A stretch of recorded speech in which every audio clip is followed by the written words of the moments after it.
Assalamualaikum warahmatullahi wabarakatuh. Kami kelompok 4 akan mempresentasikan tentang kecerdasan buatan metode rule-based system.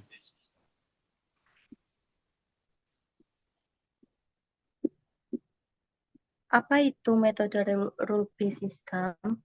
Rule-based system atau sistem berbasis aturan adalah sistem yang menggunakan aturan-aturan logika untuk memecahkan masalah atau mengambil keputusan.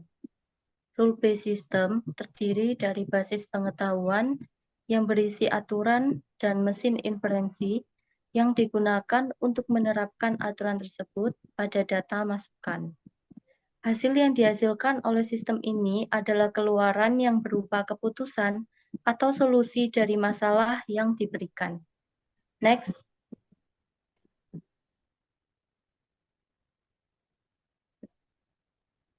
Tujuan dari rule-based system untuk mengambil keputusan atau memberikan rekomendasi berdasarkan aturan yang telah ditentukan sebelumnya.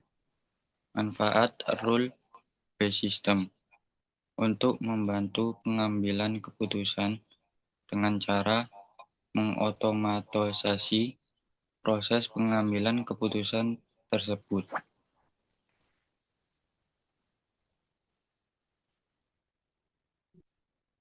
Yang selanjutnya adalah proses metode rule-based system.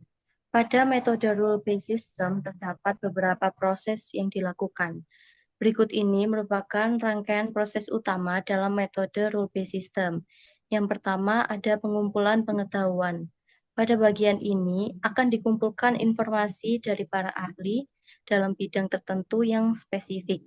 Pengumpulan ini meliputi fakta, aturan, dan pengalaman. Yang kedua, representasi pengetahuan.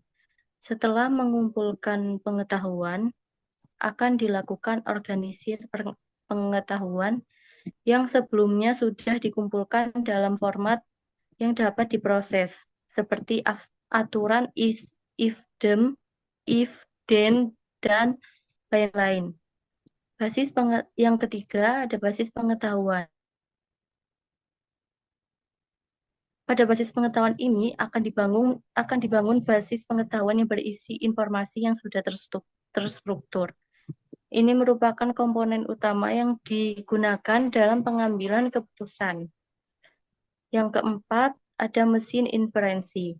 Pada bagian ini akan menggunakan algoritma untuk menarik kesimpulan dari basis pengetahuan. Mesin ini akan memproses informasi, lalu akan menerapkan aturan-aturan agar menghasilkan rekomendasi. Yang kelima, antarmuka pengguna. Bagian ini akan memberikan cara bagi pengguna atau user untuk berinteraksi dengan sistem. Hal ini memungkinkan para pengguna untuk memasukkan datanya. Lalu pengguna akan mendapatkan rekomendasinya. Dan yang terakhir ada penjelasan dan penalaran. Pada bagian penjelasan dan penalaran ini akan tersedia penjelasan tentang bagaimana sistem mencapai. Hal ini dapat membantu pengguna untuk memahami proses pengambilan keputusan. Next.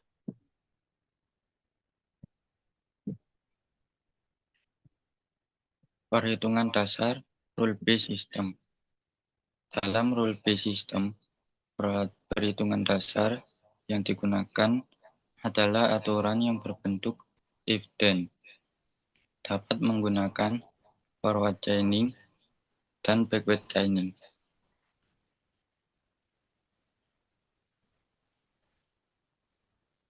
Forward chaining memiliki struktur seperti fakta atau data, kemudian rule atau aturan, kemudian menjadi kesimpulan. Contoh, sistem pakar rekomendasi jurusan. Siswa memasukkan data, misal nilai matematika sama dengan 90. Minat sains, kepribadian logis. Menjadi if nilai matematika lebih dari 80 and minat sama dengan sains and kepribadian sama dengan logis dan jurusan teknik. Untuk if nilai matematika lebih dari 80 itu yang disebut rule atau aturan. Terus dan jurusan sama dengan teknik itu adalah kesimpulan.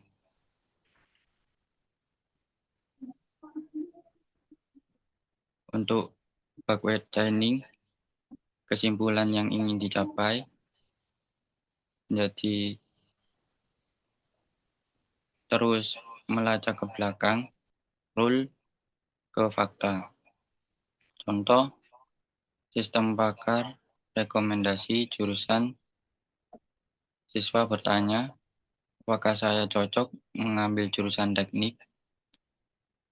Sistem akan bertanya sesuai aturan yang sudah ada, seperti apakah kamu suka pelajaran sains, apakah kamu orang yang berpikir logis, berapa nilai matematikamu. Misal, nilai matematika siswa hanya 65. Berdasarkan aturan if nilai matematika lebih dari 80 and minat sains and kepribadian logis dan jurusan teknik, salah satu aturan tidak, maka sistem akan menarik kesimpulan seperti Anda tidak cocok mengambil jurusan teknik. Untuk backward chaining akan menanyakan terlebih dahulu, memberikan asumsi.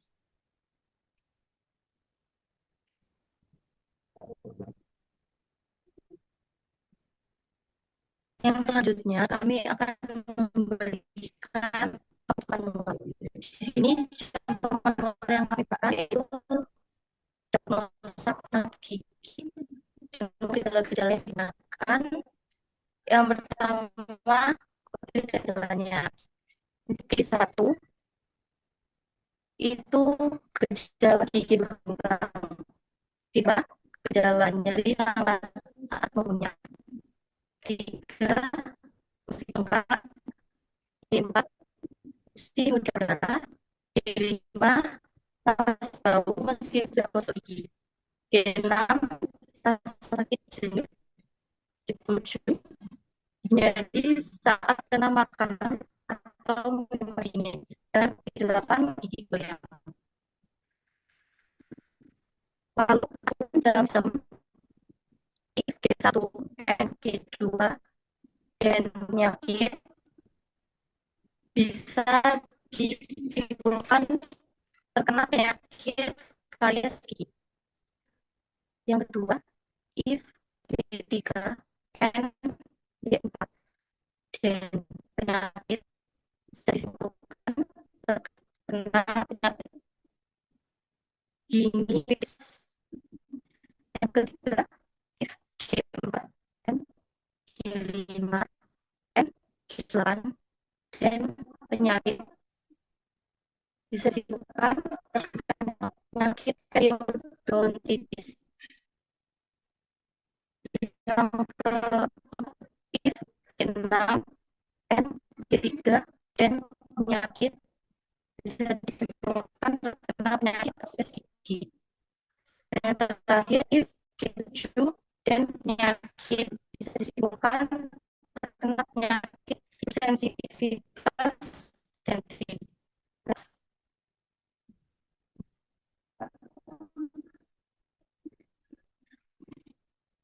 Lalu untuk prosesnya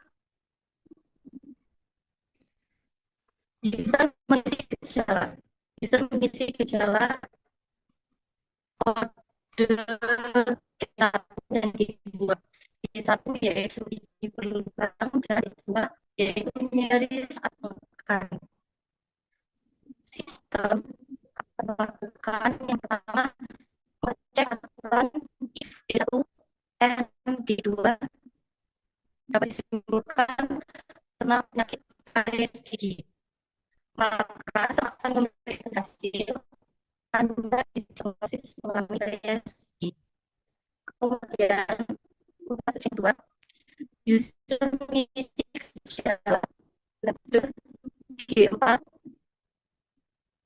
gejala gusi modal berdarah, kode G5, gejala pasau masih sudah masuk gigi, dan G8, gejala gigi gulung.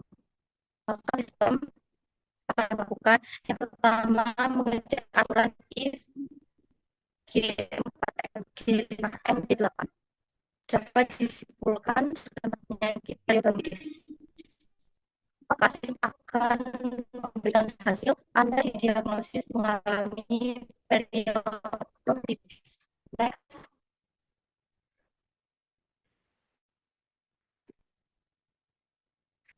Penerapan sistem.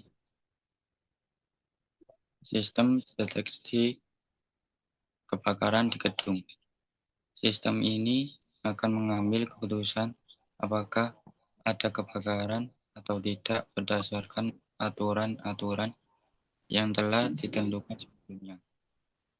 Misalnya, jika ada asap yang keluar dari gedung dan suhu di dalam gedung melebihi batas tertentu, maka sistem akan mengambil keputusan bahwa ada kebakaran dan akan memberikan peringatan kepada penghuni gedung untuk segera keluar.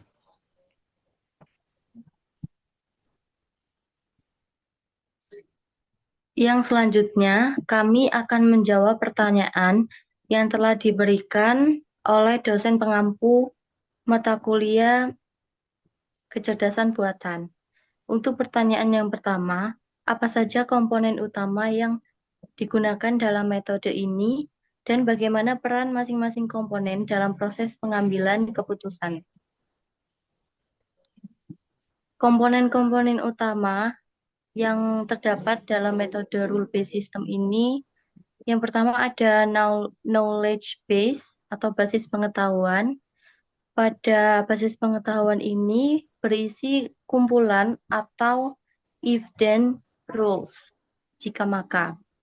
Contohnya, if suhu lebih dari 38 derajat Celcius, dan status sama dengan demam. If status sama dengan demam and batuk sama dengan ya, dan kemungkinan sama dengan flu. Lalu yang komponen kedua ada inference engine atau mesin inferensi. Otak dari inference engine ini adalah otak dari sistem. Tugasnya untuk menelusuri, mencocokkan, dan menerapkan aturan dari knowledge base ke fakta yang ada untuk menarik kesimpulan. Ada dua metode umum yang digunakan pada mesin inferensi ini. Yang pertama ada forward chaining atau penalaran maju, yaitu dari data menuju kesimpulan, dan metode yang satunya lagi ada backward chaining atau penalaran mundur, yaitu dari kesimpulan yang dicari ke data, seperti yang sudah kami contohkan pada contoh tadi. Dan komponen ketiga ada working memory atau memori kerja. Pada komponen ini akan menyimpan fakta atau data yang sedang dianalisis. Misalnya data input, suhu sama dengan 39 derajat Celcius, batuk sama dengan ya. Dan untuk komponen terakhir ada user interface atau antarmuka pengguna. Pada komponen ini akan menghubungkan antara pengguna dan juga sistem. Dan juga pada antarmuka pengguna ini akan menjadi tempat input data dan menampilkan hasil keputusan. Selanjutnya, untuk nomor 2 akan dijawab oleh rekan saya. Untuk pertanyaan nomor 2, bagaimana cara kerja metode ini dalam menghadapi data yang tidak pasti, tidak lengkap, atau ambigu? Berikan contohnya. Di dalam dunia nyata, data sering tidak lengkap atau tidak pasti. Sistem rule-based bisa menghadapinya dengan fuzzy logik. Jika data tidak pasti, contoh agak panas, sistem bisa memakai nilai derajat kebenaran. Contoh suhu 0,7 panas. Serta dapat menggunakan certainty factor. Aturan diberi tingkat keyakinan. Misalnya, if gejala batuk 10, kemungkinan flu sama dengan 0,8. Contoh, jika seorang pasien hanya menyebutkan batuk dan agak demam, data suhu tidak disebut. Sistem bisa memakai aturan probabilistik atau fuzzy karena agak demam atau tidak jelas. Memberikan hasil dengan tingkat kepercayaan. Misalnya, flu 70% kemungkinan, COVID 30% kemungkinan. Selanjutnya, pertanyaan ketiga akan dijawab rekan saya. Pertanyaan yang ketiga, dalam kasus nyata, bagaimana kamu merancang sistem sederhana menggunakan metode ini dan sebutkan input, proses, dan output yang terlibat. Saya akan membuat contoh kasus sistem diagnosa penyakit sederhana dengan input gejala yang dirasakan seperti suhu tubuh, batuk, pilek, atau nyeri otot. Untuk prosesnya, data gejala akan masuk ke working memory. Inference engine mencocokkan gejala dengan aturan di knowledge base. Misalnya, if suhu lebih besar dari 38 derajat Celcius, N batuk sama dengan ya, dan kemungkinan sama dengan flu. If suhu normal, N pilek sama dengan ya, dan kemungkinan sama dengan alergi. Sistem akan memilih aturan yang sesuai dan menyimpulkan hasilnya. Untuk outputnya, yaitu diagnosis sementara, contohnya seperti kemungkinan besar flu atau kemungkinan besar alergi. Lalu juga akan terdapat output rekomendasi tindakan. Contohnya seperti istirahat dan periksa ke dokter jika tidak membaik dalam 2 hari. Baik, sekian presentasi dari kelompok kami. Mohon maaf apabila ada kesalahan kata. Wassalamualaikum warahmatullahi wabarakatuh.